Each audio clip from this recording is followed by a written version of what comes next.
My name is Runo, and this is 5 Stories of.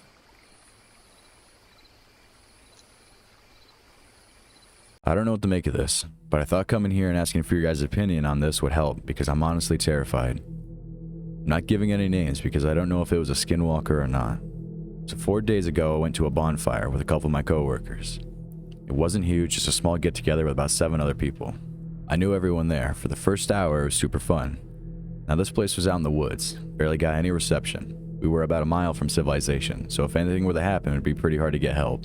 I live in Utah too, and there's not a lot of traffic around where I live, so there wouldn't be many cars. There's only one other person there I didn't know, but I just assumed he was one of my coworkers' friends, so I didn't think anything of it. He was a tall, skinny white dude, had black hair and blue eyes. Now I don't want to be that guy, but he was also pretty ugly. He was very distant, barely talked and kept to himself, which at first I didn't find odd. As this thing went along, I noticed he would stare at people for random every now and then, and this is when he felt a little off to me. Before asking anyone who he was, I started to observe him. His movements were very odd. I don't know how to explain it, but the way he moved was very strange. He walked super strangely, moved his head and neck weirdly. This made me paranoid, and asked all my coworkers if they knew him. One by one, I asked each person, and they all said no, all saying that they thought they were someone else's friend. This was it for me. Something told me to get out of there now. I went to all my coworkers and told them everything, and they agreed to leave to go to another coworker's home. We all packed our stuff and loaded it into the car, acting like we were done for the night. He didn't get into any car, he just stood near the woods and waved goodbye. As we drove off, I was with my colleague, and when we looked back, he was gone. It was an instant too. But that's not the only scary thing. My car window was recently broken, so I didn't have a window up, so I could hear everything basically outside. On our way to my place, every now and then I would hear something that sounded like someone screaming. And I swear that one time someone called my name. This just made me super scared, and instead of joking about the situation, me and my friend were terrified. We kept hearing these noises, whines, a dog barking, a horse, someone screaming, people calling my name, and wolves howling. Something in me told me that something was making these noises to lure me into the woods, and luckily it didn't lure any of my friends into it. As we were leaving the gravel road and moving onto the main road, we looked back into the woods.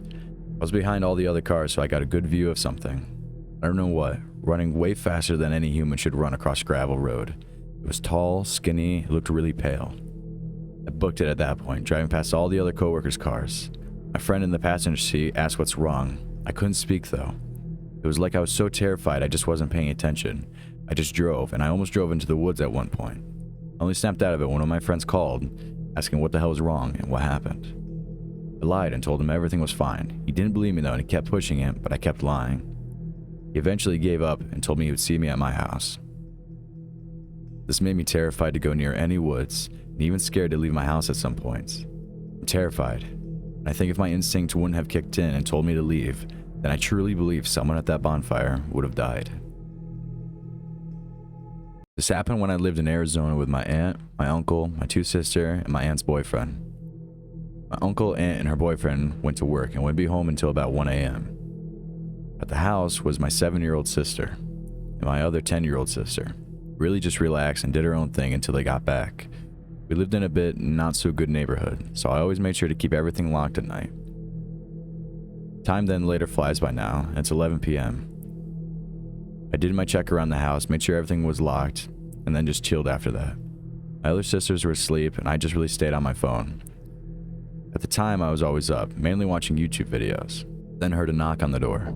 I was thinking if it were them, I then checked the time, and realized it was way too early for them to come home. As I was just about to text her why she hasn't come back yet, I heard her on the other side of the door. "Hey sweetie, open the door. Sorry I forgot my keys." I was then scared, mindless out of my pants. My aunt doesn't have a key. Also, my aunt told me every day she would call and ask me to open the door. She didn't call me, nor did she ask me. Nor does she also have a key. I was really scared and felt like running upstairs, locking the door and calling the police. Yet I stood there. I looked out of the window, saw some sort of creature. Some sort of thing. It was very tall, fat, hairy, yet very bony. I knew it was tall because out of the peephole, it was taller than the pillar that was standing next to it. At this point I was shaking. I ran upstairs and went to the room we were all in. Locked the door, and I called my aunt swiftly. I asked her if she could come home. When I asked her about it, she said I was crying, but I don't remember if I was crying or not. She said the only reason she came home was because I sounded scared and was crying. Shortly after, she came home and asked me what was wrong. I then told her, and she told me that she didn't know what happened. After this day, they made sure to shorten their work time and explained what happened. My mom lived really close to us. My mom then decided to stay with us until we moved. Thanks for listening to my encounter. Again, I don't know what I encountered, but Skinwalker was the first thing that came to mind. So my grandparents used to live in a massive forest area out in the country. I would visit them every week. My grandfather is Native American and has always been superstitious. Never thought anything of it until about 4 years ago. My grandpa also has a golf cart that me and my older brother would drive around. But one day we went to drive up to get the mail, which is really far away from the house. Grandpa, me, and my brother were driving. We were 10 at the time. I was sitting on my grandpa's lap and I looked to the side. There was a dog. You know those dogs that have shaggy fur, that always have that brown, black stuff in their eyes? That's the dog I saw.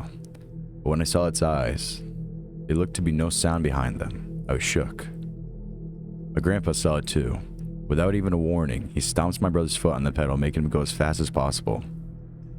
I was confused, but he shoved me to the side farthest away from the door of the cart. We got home and he rushed to lock every door, window, he even closed the doggy door.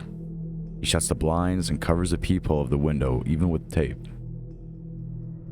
He sits us down and explains to us what it was. A Wendigo. I thought he was calling BS until that night.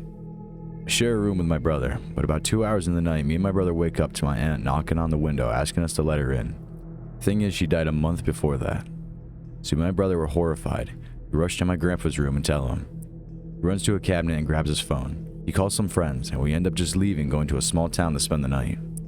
Not even a month later, my grandparents moved out of that house and into a smaller house in a massive city. Their reason? I have no clue. They change it up every time. I believe I saw what a lot of people call not a deer last fall. I figured this is a good place as any to post this since I see the term not a deer tied in with skinwalkers and other similar creatures pretty often. There isn't a lot to this story, but it stuck with me, and every time I think back on it, I feel really uneasy. I live in Colorado, in a mountain town south of Denver. The road I live off is a winding back road through a valley. One side of the road is right against rocks, steep like a wall in some places, and more sloping in others. The other side kind of drops off into the valley. Also might be worth noting that the mountain on the other side of the valley is a huge burn site, with nothing but skeleton trees. I've heard a couple stories that take place near burn sites, so maybe there's some correlation. It was probably around late August or early September. I was driving home late, probably around 1 a.m. I know the road and all the curves pretty well, so I was going a pretty decent speed, and probably wasn't as actively aware of my surroundings as I should have been, especially since deer and elk are pretty common here. Anyway, I was coming up on the last curve before my street and I saw a deer standing on the side of the road with the rock face. This deer was standing completely still, facing the rock wall. That in itself doesn't sound too strange, I know, but there was something unnatural in its stillness. And the fact it was staring right into the rock, nowhere it could go, was odd. But what has stuck with me is the feeling I immediately got upon seeing it. Just an ungodly pit in my stomach. It felt like my heart stopped. And this wasn't the, oh shit, the deer on the side of the road surprised me kind of stomach pit.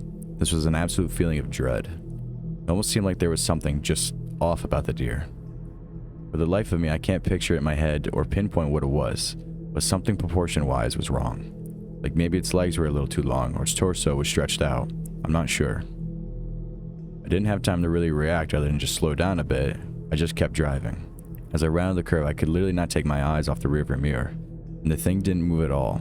Not a flinch, nothing, just stone still. Even after it was behind the curve, I couldn't see it anymore. I still couldn't peel my eyes off the rear view. I pulled in the garage and closed the door. Where I had even parked. When I got out of the car, I couldn't stop myself from running up the stairs. I couldn't shake the feeling of dread, like I was in danger. I'm not by any means superstitious. I like stories and cryptids. I think they're super interesting. I've never really believed them, but since that night, as short-lived as the encounter was, if there was one supernatural thing I believe in, it was that creature. I know in my gut it just wasn't a deer. It's also worth noting that after I told my visiting friend about the experience, she admitted that the year before she was visiting for the first time, she felt a similar dread/pit in her stomach as we approached the same spot. It seems like the not deer is pretty new. There aren't a whole lot of stories or sightings of them, but from what I read, and I'm led to believe, that's what I saw that night. It was near the end of visiting my uncle near the border of Texas. My sister was sitting on the curb on the ground. probably chatting with a boyfriend on the phone. My dad was occupied with my uncle and my mother with his wife. I wasn't that interested in joining them. In fact, I'd rather go on a merry-go-round that was in the back of his yard. It was a rusted, huge merry-go-round. It was well enough shaped to do its job. Concealed slightly by trees and nearby dog pen, which contained Dobermans and their whining puppies. I remember going on this thing like when I was 11. Now I was 18. I hadn't been in this place in years. I walked towards it and slipped my phone in the back of my pocket. I felt an eerie feeling as I was alone. Grabbed the metal bars and I ran along with the contraption. My shoes digging into the red-tinted dirt and shrubs. When I was content with the speed, I finally jumped on. I sat on the edge, feeling the wind run over me with excitement. But as every turn made its way, I felt anxious, like I was being watched. But I wasn't being watched. I didn't see anything. I did hear people in the neighboring trailers, but that was earlier. It was just quiet for the wind. Even the puppies who I heard whimpering much earlier were dead silent. I started hearing things. Then I hopped off the ride. I made my way back to the garage door and looking at family, I only stayed for 2 minutes before being drawn back. It was much darker now. The sky had a gray tint to it. I decided to play music to ease myself. I played a love song. It reminded me of the guy I liked, and it was very happy tone-wise. I ignored the occasional crackling of the music, as the signal in the backyard wasn't the greatest. As the song was brought to its end, I was aware of the silence. The music filled the silence, but not anymore. Not even the sound of a peacock was heard. I spun around more slowly and saw something. A grayish-white tall figure, ducking behind some bushes. I felt my anxiety rise. Like this confirmed why I'd been being so fearful, and that I was being watched. I heard a noise in the plants behind me, and finally a peacock in the distance started squawking. I didn't spend any longer in that spot. I shoved my phone in my pocket and sprinted, ignoring sounds behind me and the peacock shrieking. I finally sat on the edge of the steps to the garage door, unable to see the merry-go-round from there. But I was able to see the Dobermans. I drew closer to them and I noticed they backed off fearfully. But they liked me earlier, even the mother Doberman. They jumped on the fence and licked my fingers earlier. But then the horrifying realization came. They weren't looking at me. It was behind me.